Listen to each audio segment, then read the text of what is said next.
After a brief halt on invasions to the Dominican Republic, movement east continued in 1882. Haiti began expanding its frontiers and moving further east into Dominican territory.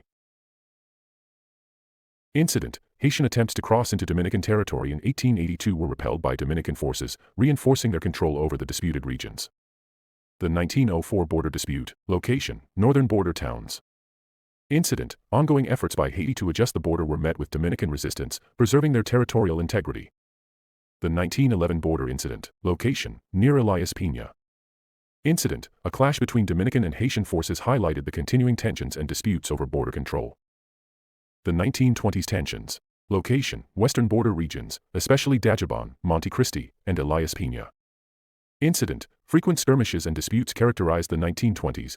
So far since 1697, a total of 223 years of constant Haitian invasions to Dominican Republic. Haiti gained independence in 1804 through a successful slave revolt, becoming a symbol of defiance against colonial oppression. However, this achievement has led some Haitians to believe that the Dominican Republic owes them a historical debt for its own independence. This sentiment is often coupled with the notion that the entire island, as the heritage of the Taino people, rightfully belongs to Haiti. This belief, promoted in Haiti, has fueled multiple invasions aimed at claiming the eastern side of the island, neglecting the historical context and contributions of Dominicans, and deepening divisions and resentment.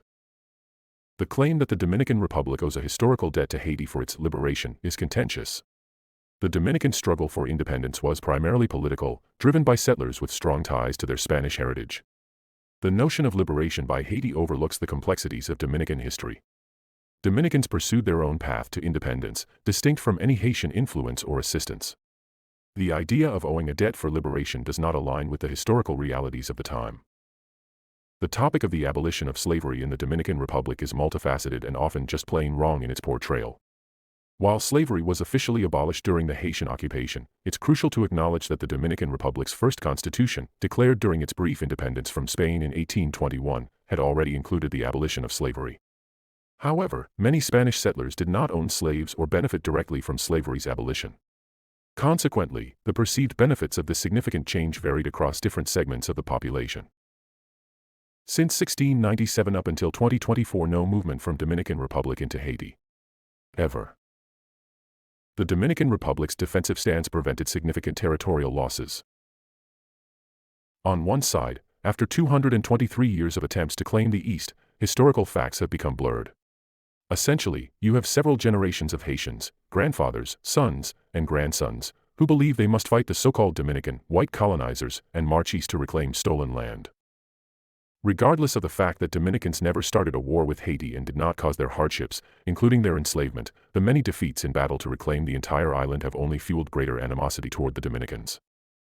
On the other side, the Dominican Republic has, for over 223 years, faced invasions, occupations, and constant threats of Haitian incursions aimed at moving eastward to abolish Spanish culture. This history of conflict has also been passed down through generations, shaping a deep-seated resistance to any attempts to undermine Dominican sovereignty, identity, and especially its borders. This deep-rooted division is not based on fundamental racism toward Haitians but rather on the protection of the Dominican Republic's core values and sovereignty. The Dominican resistance to Haitian incursions is a defense of its cultural identity, borders, and way of life.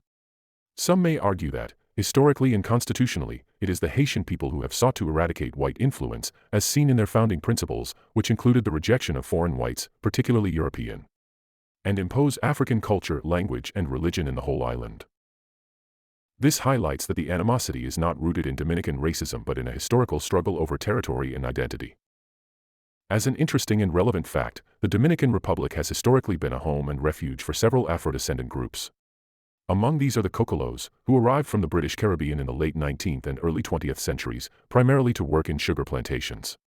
Despite initial challenges, the Cocolos successfully integrated into Dominican society and made significant contributions, particularly in music, dance, and carnival traditions.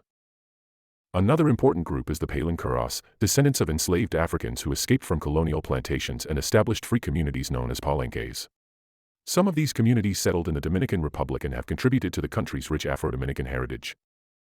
These groups, along with the Cocolos and Palenqueros, reflect the Dominican Republic's historical role as a haven for various cultures, enriching the nation's diverse cultural identity through their successful integration and contributions.